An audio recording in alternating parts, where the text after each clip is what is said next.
Hey, what's going on, guys? Patriot Prime here once again with another episode of the SITREP.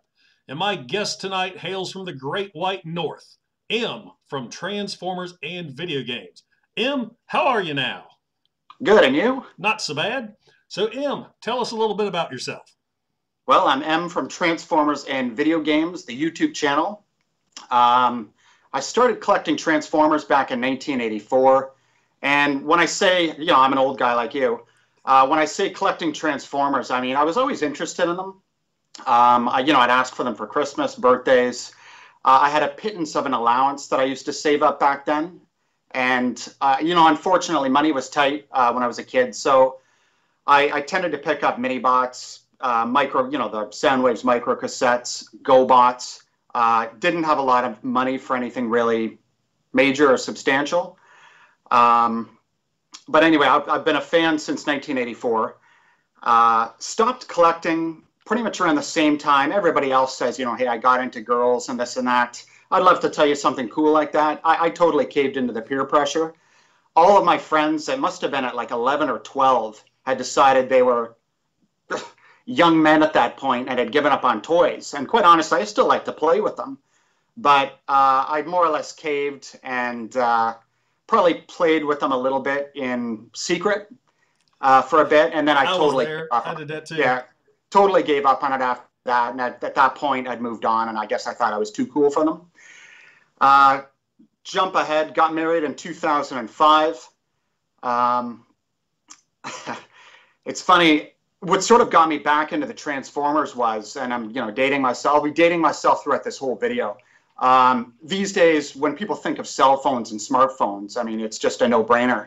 My first smartphone was an iPhone 3GS. And the power that gave me at the time was I was able to discover Google and YouTube. So what I would do is I started off like everybody else, anything that pops into your mind, you're Googling and, reading up on it. What I would do on my way to and from work is I would start doing that sort of thing. I started looking up old toys that I used to collect when I was a kid. Naturally, that led to Transformers. So when I exhausted Google, eBay next. Well, it was Google, then it was YouTube. And I stumbled on people like the Collector 75, Tatimus Prime, and it opened a world of interest, back in Transformers again. That, like you pointed out, led to eBay, and I was hooked. Pretty much, I got back into actually collecting, I want to say 2007, 2008. My memory's a little foggy around then, but I mean, I know what I was collecting. Like the first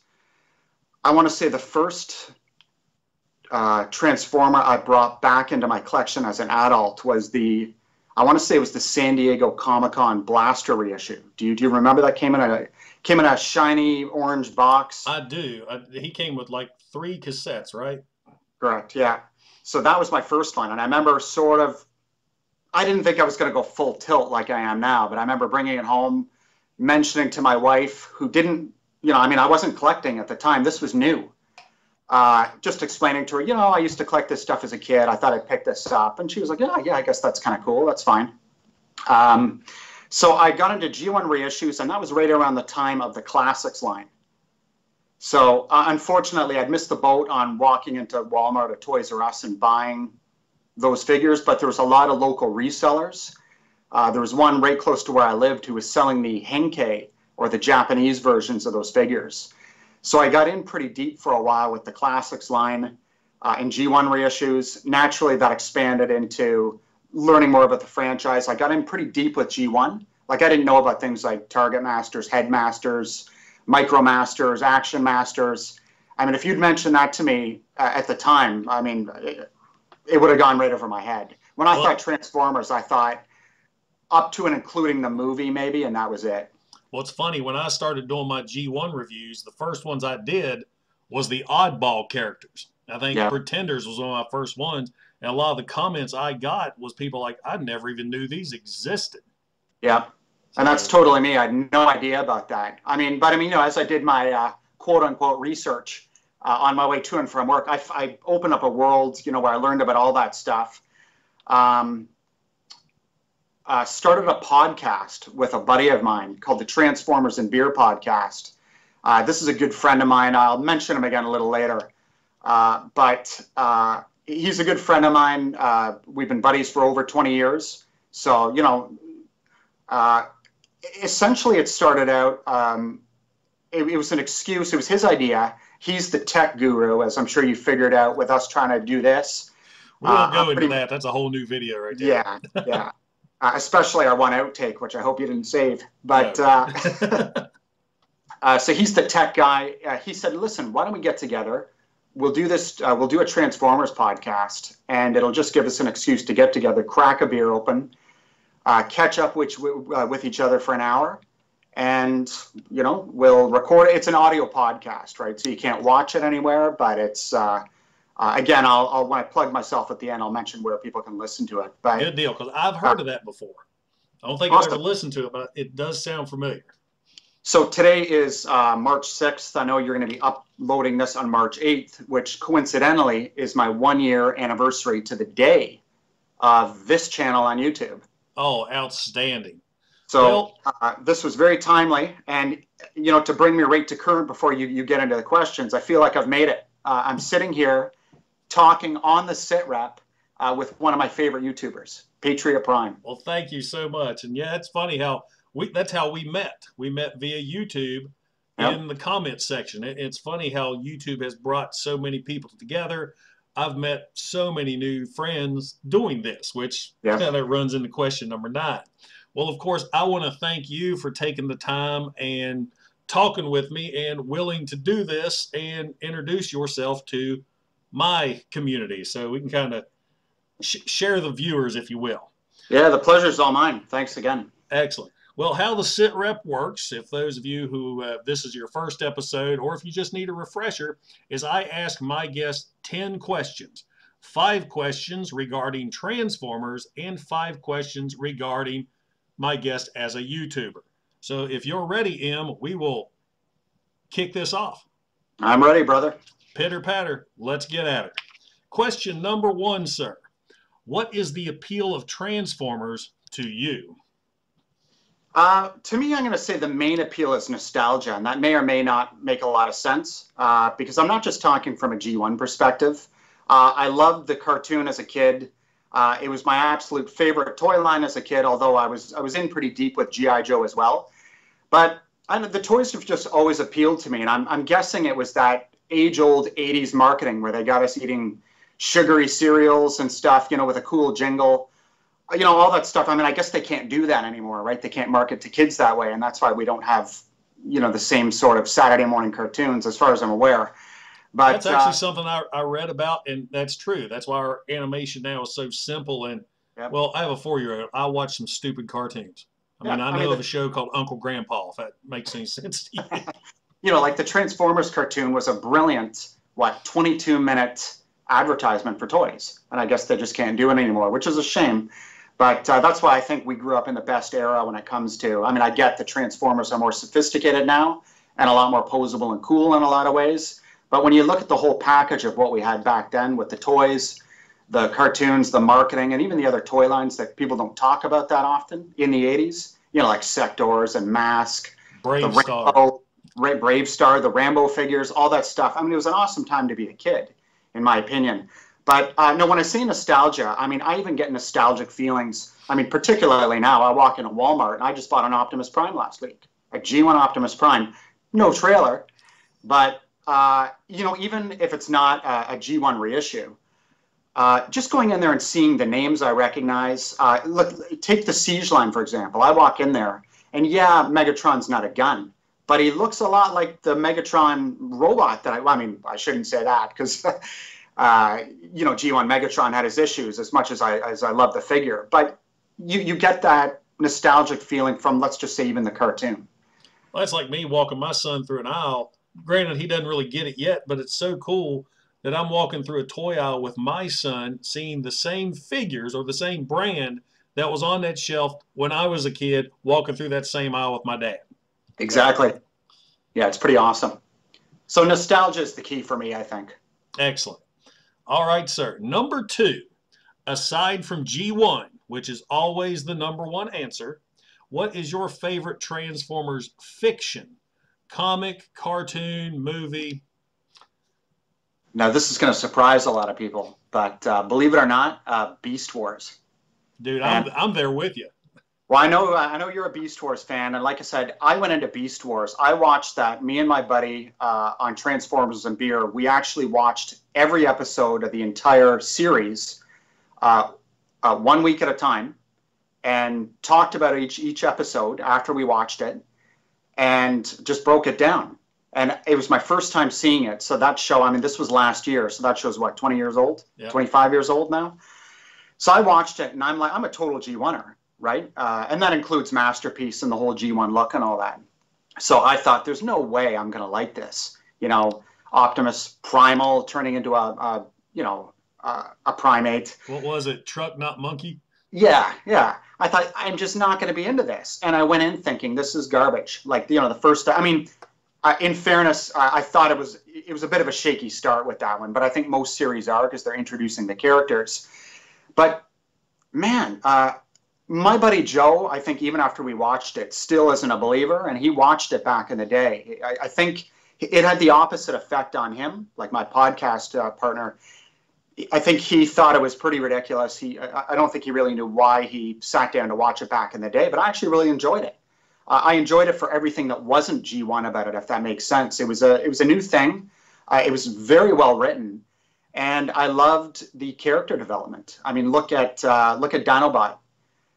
Look at the, I mean, I don't have to worry about spoilers after, 2.5 decades, right? But I mean, changes from the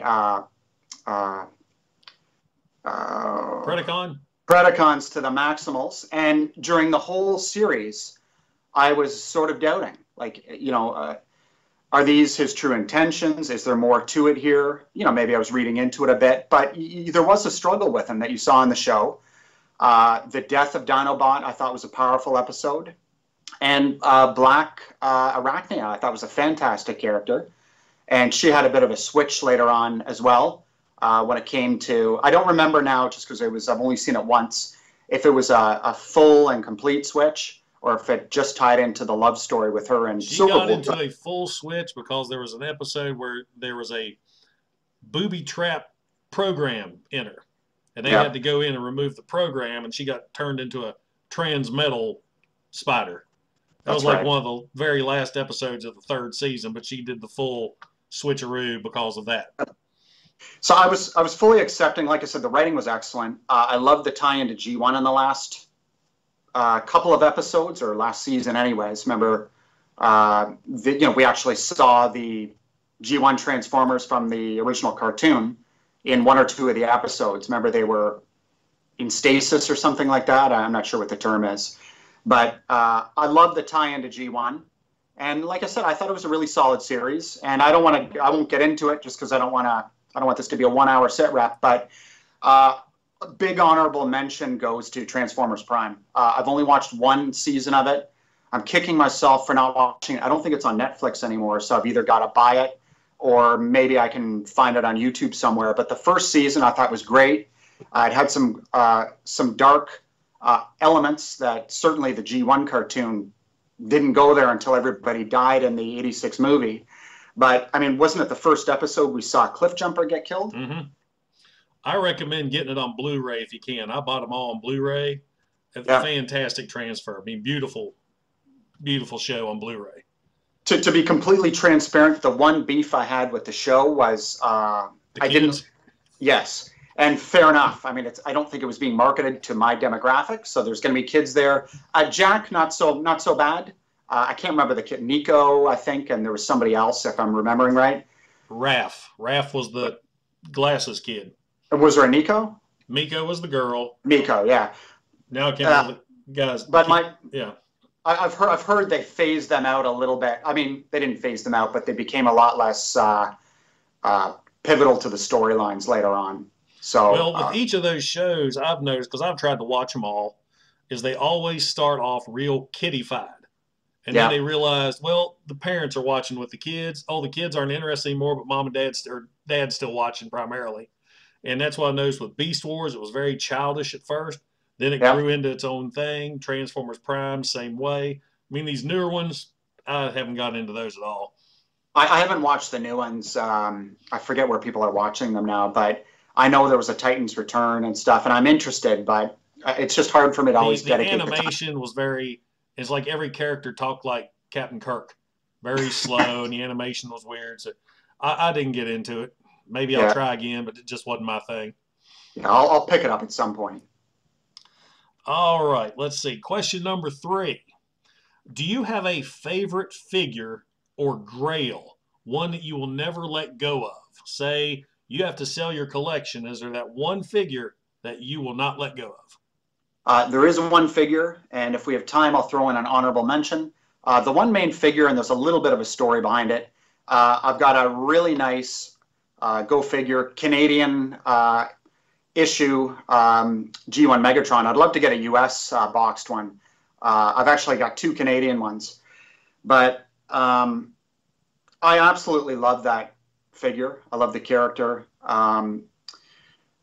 For me, the story behind it was, and it almost became not an obsession, but I remember, like I said in the beginning, funds were tight, with my family. We didn't have a lot of money for toys like that, but I distinctly remember being at a Kmart with my mother, and I don't remember the circumstances, but she said to me I could go and pick out a Transformer of my choice from the toy aisle.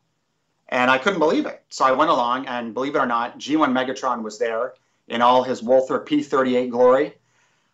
Grabbed that, walked over to my mother. She took one look at it and said, no, you put this back and pick up something else. She was worried about me getting, playing with it outside and getting shot by a police officer. I don't know if that really happened or if it's some urban legend, but I remember being really disappointed about that. I ended up buying, or she bought me G1 Sunstreaker instead, which I still have, complete. I've got the actual specimen from when I was a kid, but I was disappointed about that for years. And for me, when I finally got my hands on a really crisp, minty box specimen, that's never leaving my possession.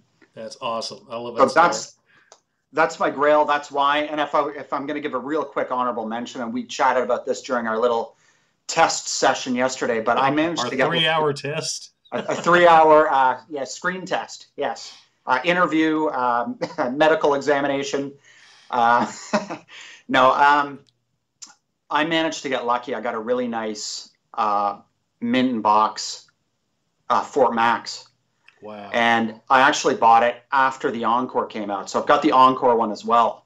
But you can get Fort Maxes, you can get vintage Fort Maxes, but to find them in the condition I found this one in, with the box and all the styrofoam bits, no discoloration, I sort of think, I feel like I'd be a fool to get rid of that. If I had to sort of lessen the load, it'd make a lot more sense for me to dump the Encore one, which I have no intention of doing either. But yeah, the Fort Max, I think that was kind of everybody's holy grail for the longest time, because it was way too expensive at the time for most people to be able to afford. And then even now that, most, when most adults were gainfully employed and can buy it, who's going to spend $1,000 on a toy? Right. And if you do, who's going to tell their wife about it? Not me. Not me either. All right, then. Well, that leads us into question number 4. Tadimus actually really went over this on his channel. What figure is your white whale? What is your most wanted toy? This is the one, if you get this sucker, I'm done collecting. I mean, my mission's complete. I've got 2 of them, and they're linked, so I'll mention them both. I don't know how familiar, it's G1 related. How familiar are you with the Japanese exclusive G1 box sets? About middle of the road. Okay. Have you heard of the Goodbye Convoy and Goodbye Megatron? Yes, I have. I know that set. So for viewers that maybe haven't heard of them, these didn't come out in North America. These were Japanese exclusives. The Goodbye Convoy set. Convoy is just what the Japanese fans or market call Optimus Prime. I believe the whole Goodbye tie-in was, I think that was the last time the G1 version of both toys were released after, I think, the death of Prime, and I think the reformatting of Megatron in the '86 movie, if I'm not mistaken. I think that's the whole goodbye. I think that was the idea too, because I'm picturing a box in my head right now. I was writing down the timestamp that we're talking about it, so I'm going to put a picture up for people to see what we're talking about. Goodbye Convoy, for anybody not familiar with it, it came with G1 Optimus Prime, Red Alert, and Mirage. And the Goodbye Megatron set came with Megatron and Starscream. I actually had the Goodbye Megatron set in my hands at TFCon 2018. The guy wanted $800 Canadian for it, which I had in my pocket. And I was actually debating pulling the trigger. I just won't be telling my wife that part. She doesn't watch your channel, does she? No, I don't think so. No, I couldn't have spent that kind of money on it in that condition. It was missing the tech, sorry, it was missing, I think, the robot points, and the tech specs were cut out. To drop that kind of coin, the box needed to be better, and I think there was some discoloration with, I want to say, Starscream, so I had to pass on it. For $800, if I was actually going to spend that money, which I likely wouldn't, it would need to be pretty crispy. The figures would have to be really nice, too. Oh, without a doubt. That's something, I think a lot of these times you go to conventions and sales, is these guys, you know, they're looking for suckers. It's the educated ones that gives them a run for their money, so to speak. Yeah. Because I've dealt with that a few times myself at different sales I've been to. Well, those sets are pretty rare. I mean, they're worth a lot. I mean, in a nice box, I'm going to say those are worth well over $1,000. But in that condition, I thought $800 was a bit ambitious. And again, for me, I mean, even if it was mint, I mean, I just can't justify spending $1,000 on toys. Right. Not on one toy, anyways. Yeah, maybe a whole cart full. Sure. All right, here we go. This is our last Transformers question. What is your favorite Transformer character, any fiction, any media? I think you and I have something else in common here, my friend. G1 Megatron. I don't have the tattoo to prove it, but... well, actually, mine's Prime. I didn't get Megatron. Yeah. No, I know. Any thoughts on doing Megatron on the other arm? Actually, not many people have seen this one. There is my 90s tribal with the Decepticon insignia kind of hit in. It's kind of the horrible 90s tattoo that all the gym bros got, you know, in the day.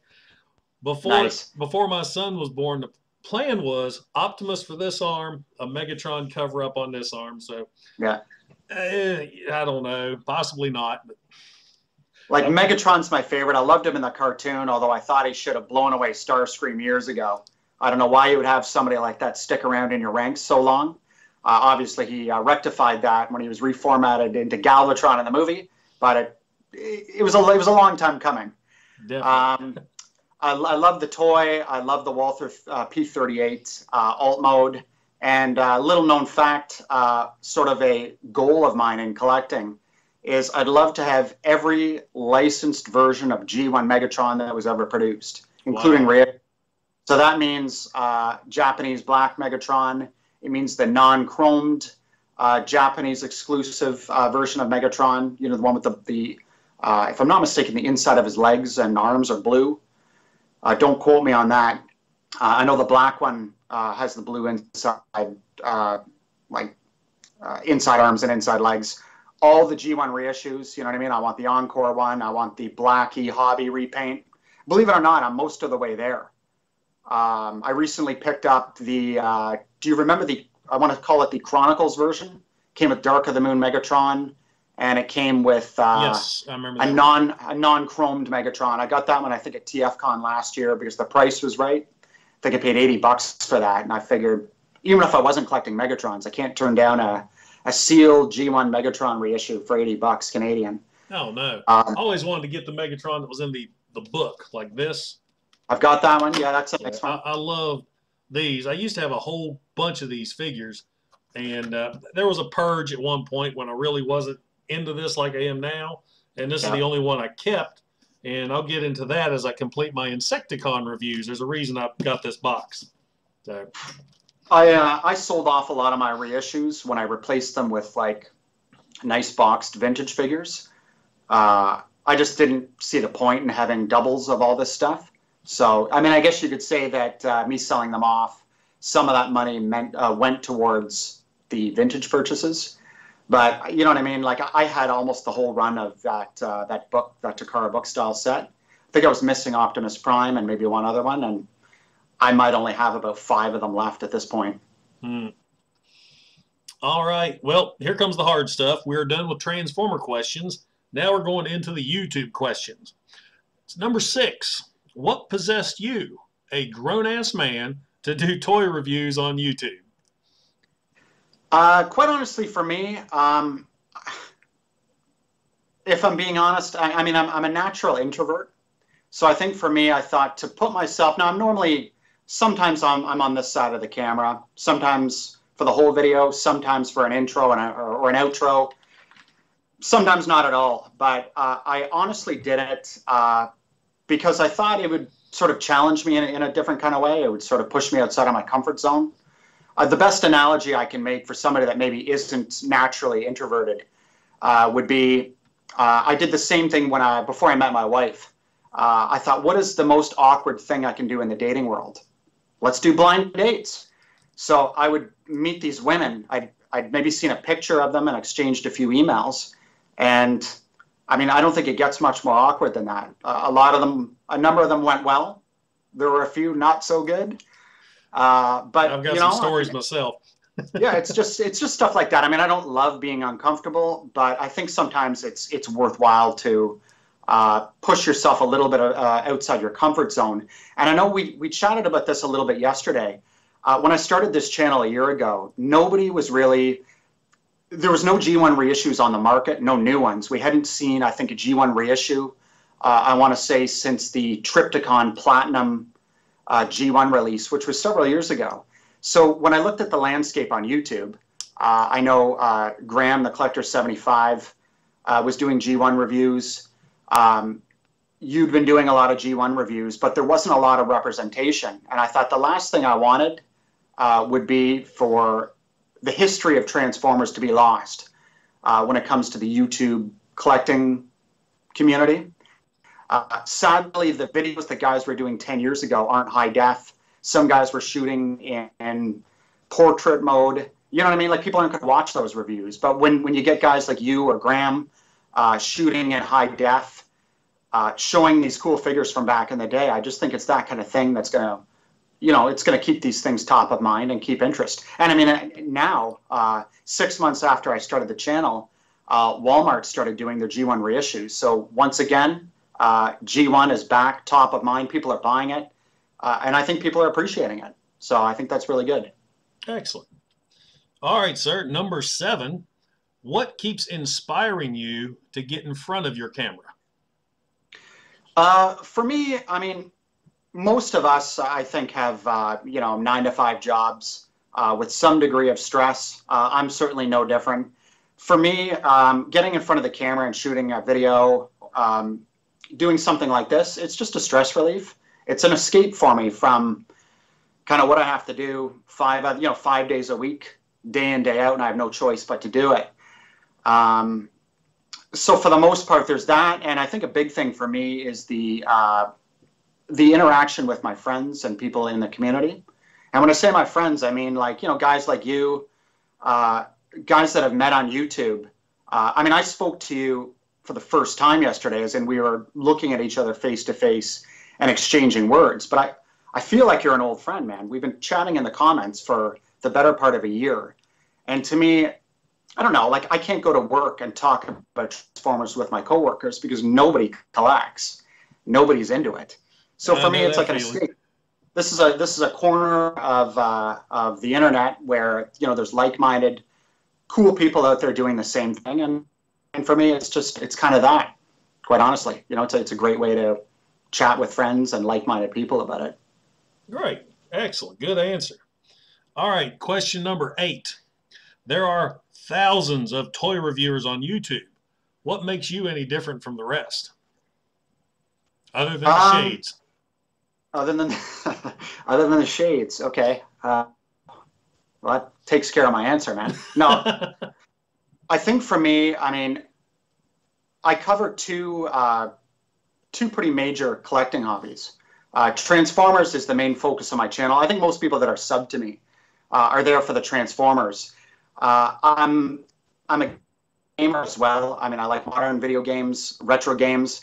I've got a playlist on my channel just called Video Games, and what it basically is, it started out, what I started doing this past summer is I would go garage sale hunting, and I was looking for vintage, like old school, vintage games, original Nintendo, Super Nintendo, PlayStation, all that stuff, Atari, whatever I could find cheap. So when I first started doing the video game portion on my channel, it was just pickup videos. It wasn't this room. This is actually my basement. I'm not in my main collecting room. The backdrop people normally see with the glass cases is actually a Transformers dedicated room. And it's awesome. Which is upstairs. It's awesome. Thank you. But as I got more comfortable with the video game pickups, or I sort of got bored doing them in that format, I took the camera on the road with me, and I was doing pickups, like I was showing what I was getting in the car, first person. I was walking around showing what I was seeing at the garage sales and talking about it. So I don't have the technical expertise to start doing video captures and reviewing games. But for me, it's pickups, it's garage sale hauls, first person video game hunting, that sort of thing. I've seen some of your haul videos, and I've commented on, you make me so jealous with what you find at friggin' yard sales. Oh, the video game stuff? Yeah, I found a ColecoVision last summer in about 15 games. I think I paid $20 for it. But so I've got the video game side of things that makes me different. And I think my content is very different than a lot of other people. Like, yeah, you'll see me review Siege, Optimus Prime, and other things that other guys are doing. But I mean, I do toy hunts. I thoroughly covered TFCon 2018 here in Canada, which takes place in the Greater Toronto area, Mississauga, actually. So I have 3 videos on that got a lot of traction. I've got a pretty substantial collection. I mean, people see my G1 stuff, and I mean, I know recently I did the giant Lewin third-party Optimus Prime that's like a meter tall or whatever. But I mean, I've got some rare figures that I think people haven't seen. And I'm talking about legitimate, Japanese exclusive G1 stuff, like the black Megatron that I was mentioning earlier. I've reviewed that on my channel. Oh, you've got some outstanding stuff. I highly recommend anybody check out M's channel. I've seen some stuff I didn't even know existed. So you got some cool stuff. I think we really bonded that time you showed that GoBot rifle. That's right. I remember I'm like, well, I got the gun, so I did the video just for you. I literally just casually said, hey, if it's ever in the cards, I'd love to see the little cap gun. And it must have been 2 days later. You'd done the video, you dedicated it to me in my video, and I thought, oh, this is awesome.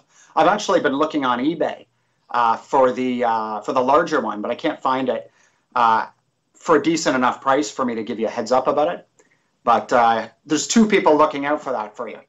Excellent. Just But no, I mean, I think I've got some rare figures. I've got some things that I think people haven't seen, and I mean, another thing is I think I'm pretty accessible. I don't know if anybody else has ever had the frustration of leaving a YouTuber who you respect and you follow like 5 or 6 comments and they ignore you. No, not even a like. I mean, I get it. If you get 1,000 comments, hey man, we're all busy. But even a like is better than just being completely ignored. I mean, for me, I respond to everybody with the exception of people that are being jerks. If somebody's trolling me, I'm probably just going to ignore them. But anybody that wants a legitimate exchange with me or has an interest in the figures, I'm there, man. I respond to everything, and I've met a lot of cool people that way. I've seen a lot. You and I both watch a lot of different YouTubers, and I think I run into your comments a lot. So I think we all kind of are in the same big circle together. We definitely are. That kind of leads me into question number 9. What is your thoughts on the Transformers social community? YouTube, Facebook, etc. I know you don't do Facebook, Instagram, but yeah. What is your thoughts on us as a collective within our little group? See, Instagram and YouTube, a lot of that, I'm only exposed to people that I want to be exposed to. Certainly, I mean, I've got an open profile. If anybody wants to follow me on Instagram, it's there. So I could attract trolls, I suppose, but who's going to do that? I think the circle of friends I've got on YouTube, everybody's really cool. I've actually never had one negative comment on this channel, which I find surprising at this point. I mean, I've put myself out there enough. I've opened the door for negative comments. I know that on numerous occasions, I'm sure. And just nobody's bit, which is great. I mean, I'm not looking for that kind of interaction. Yes, just because you see this now doesn't mean go on his channel and start getting him. So don't. Yeah, I'd rather not. I'd rather not of the trolls. But so I'm going to say YouTube, Instagram, very positive. I'm going to say I have limited exposure on. I'm part of 2 forums, TFW 2005. I haven't interacted too much with people on there. My experience on there has been very positive. On the Canadian wing of that, I don't know if they're related or if it just happens to be whatever, but the Cybertron.ca one, I actually stopped going on that site. Nobody was bothering me ever, but I would read guys that would just troll one another. And, I mean, they would go round and round, and like guys just wanted to be left alone. Like guys would say, hey man, just, you don't have to comment on my stuff. Like, leave me alone. And you get the same guy coming around again and again. I had to stop going on Cybertron.ca for that reason. I dabble on it a little bit now, just for topics for the Transformers podcast that I've got. If I want to see that week, if there's something maybe I didn't hear about, some news. But the comments got pretty negative for a while, so I just sort of took myself out of it. Again, I've never had a bad experience personally, but I've seen some pretty disgusting behavior. So yeah, mixed feelings about the social committee, to be honest with you, like the social Transformers world. Yeah, I think my favorite feature on Facebook is the block button. Because I couldn't tell you how many times I'll try to do something, just make a comment, and don't ever say anything negative about a Bay movie. My God. I remember hearing that story. Yeah, it's like, man, buddy, relax. It's your opinion. Yeah, but I was wrong, and keyboard warriors and such. Oh, yeah. All right, my friend, last question. Do you have any channel goals for yourself, and where can our viewers find you? Plug yourself. This is all about you. Goals for myself. My key goal right now is I want to hit 1,000 subscribers because I'd like to be monetized. But I don't want to be monetized for the traditional reason that I think most people think about. And we touched on this a little bit yesterday. I don't see a point in me making videos that people aren't going to watch. Like, I've got limited time. I'm married. I've got friends. So I've only got maybe, I can only maybe release 1 video a week, 2 if I'm really lucky. So I know that when you're not monetized, YouTube doesn't have much of an incentive to promote your videos. In fact, I've got subscribers that tell me that my videos don't even appear in their feed. And they say they're subscribed and they've got the notifications turned on. So from my perspective, if I hit that $1,000 threshold and I've got the minutes logged that are needed to be monetized, and if they approve me, I just think YouTube will then give my channel a bit of a push so that more people will watch my content. But I've got no intention of trying to quit my day job and make money on YouTube. It's not going to happen. I mean, even if I made $20 a year or whatever it is people make, I mean, you know what I mean? It's negligible. I mean, that would be a couple of Starbucks coffees, really. Maybe I could, I was going to say I could treat myself to a deluxe figure, but here in Canada, the Siege line, they're $30. And that's $30 Canadian. Wow. Yeah, 30 Canadian. So, I mean, you know what I mean? Like, the money wouldn't amount to much. I don't need the money. I wouldn't mind having the push from YouTube. That's all. Well, that's a good answer. As far as plugging myself, I mean, people can find, you can check out my YouTube channel, Transformers and Video Games. You can find me on Instagram, Transformers and Video Games, and check out my podcast. I'm not sure if I skipped this, or are we getting to the shoutouts part, or did I already miss that? That was in question 9, but we can backtrack. No, this sort of folds into that a little bit nicely, I think. So check out the podcast. It's Transformers and Beer. You can find it on iTunes. If you're not an Apple guy or person, check it out on Podbean. So you can just Google Podbean, and in the search engine, look for Transformers and Beer. And I think you just click on one of them. The order's kind of messed up. I looked at it recently, but it'll put it in chronological order. On your YouTube channel, do you have links to these your podcasts and stuff on your main YouTube channel? I actually don't have any links in my videos. I need to take care of that, and I just haven't done it. But well, what I can do for you here is at the end of the SITREP, at the end during my little outro, I will link M's channel. I'll put it in the description of this SITREP, and at the very end, there'll be a little box you can click on. I'll have his subscriber page, and I'll put up your latest video. Awesome, man. Thank you. You're welcome.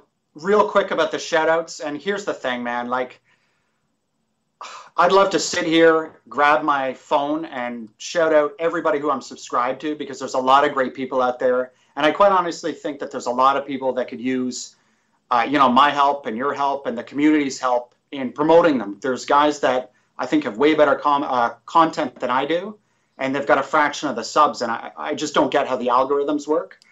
But those people can rest assured over time I'm going to try to be more active with giving other guys and people in the community shout outs on my channel. But there are two that I do want to give. My buddy Joe, he's my podcast partner from Transformers and Beer. Again, friends with him for the last 20 years, more than 20 years. He's got a YouTube channel called My Life in Collecting. So check him out. If you check him out and if you like what you see and subscribe, let him know M sent you. And the only other person who I haven't known over 20 years that I want to give a shout out to is Cyber Tiger Retro Toy Showcase and Reviews. So say that 3 times fast. No, write it down, hold it up. Yeah. Cyber Tiger Retro Toy Showcase and Reviews. Really nice guy. This one's kind of he's got his own circle of friends in the YouTube community, which I'm part of as well, called the International Nerd Team, the INT. He's sort of the founding father of that. But I don't want to get into it right now, but I dealt with a real setback on YouTube about a year ago. And when I started Transformers and video games, I had no subs. I was starting over again. And he had actually stopped making videos. He had decided he was done with it for a little while. He actually came out of retirement, for lack of a better term, and really plugged my channel, telling all of his subscribers, check this guy out. Something's gone on here. He's starting over again. If you were sub to him, check him out, subscribe to him again. And quite honestly, it's stuff like that really touches me, being part of this community. It's easy for people that, there's guys out there that want to do sub for sub, or they'll only watch your videos if you watch theirs and comment, all this nonsense. Here's a guy that was done making videos on his channel for the time being. He's actually back now and making content again. But he came out of his YouTube retirement and put a really heartfelt message up there for all of his subscribers and all the people that are part of this circle. And it really helped me and it really touched me. So if it's not a traditional channel in the sense that, he's not necessarily doing reviews in your format or mine, but he does a lot of just, topical videos. He'll talk about his experiences, growing up, watching the movies, things that might have been going on with his family at the time. Honestly, I've never been a big fan of the Bayverse, but he put a spin on it when I watched his channel, where I thought, I can exist in that universe. It's not my thing, but there's some positive in there. I can accept it for what it is. But like I said, I was really touched by what he had done for me. So that's the one person. I will slowly get around to giving everybody else shout outs in due time, but those are 2 guys that I did want to mention in this video. And you, of course, Patriot Prime, for reaching out to me to do the SITREP. Well, really appreciate it. Message me those names, and since I'm putting this video up in a couple of days, that'll give me time. I can find the links to them, and I'll put them in my description as well. Awesome. Well, my friend, that wraps up our SITREP. Once again, I want to thank you for taking the time, talking to me, talking to my audience, and hopefully we'll bring more of an audience to your channel and maybe get you that 1,000 subscribers really soon. That would be awesome, man. Thanks again for having me. Like I said, it's been a blast. Chatted with you. What was supposed to be a 10-minute test. We chatted for, I think we clocked in at 2 hours and 17 minutes or something like that. We started at like 9 o'clock. It was just this random test to see if this would work, because I've done Facebook Messenger before for SITREP. I'm doing Skype tonight. None of us has used it before, so I'm talking to M here. We're chatting for like an hour, and all of a sudden Tatimus Prime's ringing me on Facebook. I was like, hey, you got Skype? Next thing I know, we got a three-way conversation going on Skype. It's just like three guys sitting at the bar talking Transformers from 9 o'clock to 11:40. That was awesome, man. Love to do it again. Oh, anytime, my friend, anytime. And guys, I want to thank you for tuning in. Don't forget to like and subscribe if you like what you see. This is Patriot Prime signing out. Hoo-ah! Hey, I really appreciate you guys stopping by my channel. Don't forget to like and don't forget to subscribe.